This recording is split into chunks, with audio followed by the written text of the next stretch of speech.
ته لاړلې هسې برباد شوې تباه شوې غرق شولې ځکه چې ته د الله او د الله د رسول نه منې.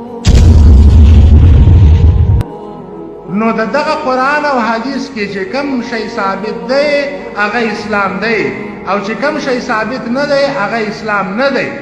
چې کوم شی د رسول الله په وخت کې اسلام وو د هغه د مرګ نه پس به تر نله پورې اسلام وي. چې کوم شی د رسول الله په ژوند کې اسلام نه وو د هغه د مرګ نه پس د هغې نه اسلام نه جوړېږي، اگر که پې دا ټوله دنیا اتفاق وکړي. د رسول الله صلی الله علیه وسلم په زمانه کې 3 طلاقه څو ګرځېدله؟ د رسول عبدالله ابن عباس وایي صحیح مسلم روایت دی چې د رسول الله په زمانه کې 3 طلاقه چې به چا په یوه خوله ورکړله نو هغه به په څو حسابل کېدی؟ په یو. بیا وروسته ټولې دنیا اتفاق وکړي چې نه 3 نه 3 جوړېږي. نو اوس به موږ د چا منو؟ د رسول الله به منو، ځکه چې دا د دې اصل ثاني د دویم اصل د دعوت سلفي تقاضا ده چې محمد رسول الله اطیعوا الرسول. ولی که زه د دې خلکو ومنم، دا ټولو مذهبونو ومنم، د دې ټولو مولاناګانو ومنم، نو څه چل کېږي؟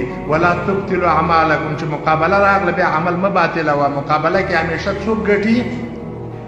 محمد مصطفی صلی الله علیه وسلم. ولی ځکه چې ما ینطق عن الهوا ان هو الا وحی، هغه د بره نه را روانه ده خبره، او د بره والا خبره چې دې ونه منله نو هغه وایي چې ما خو ته پیدا کړی یم دې دپاره چې زما به منې. ما خلقت الجن والانس الا، هغه وایي ما دې دپاره پیدا کړی چې دا کار دې ونه کړي، تا زندګۍ مقصد به هغسې فضول شو، ته لاړلې هسې برباد شوې تباه شولې غرق شولې ځکه چې ته د الله او د الله د رسول نه منې.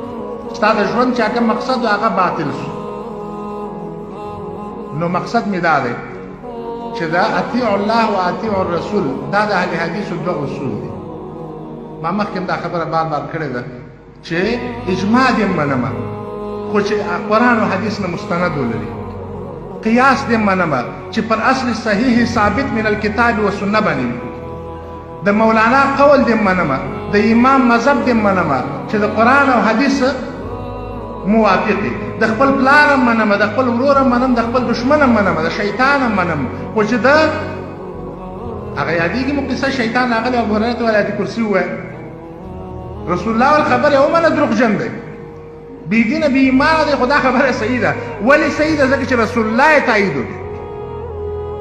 نو چې د هر چا د خبرې په تایید کې زما سره اطیعوا الله و اطیعوا الرسول وه، هغه سړی زما دپاره محترم دی، هغه سړی زه خبره منم، د هغه سړی زه ملګری یم.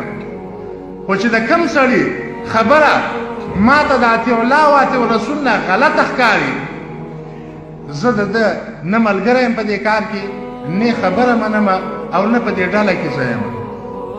نو کوشش دا کول پکار دی چې اطیعوا الله و اطیعوا الرسول باندې ځان پوه کړو.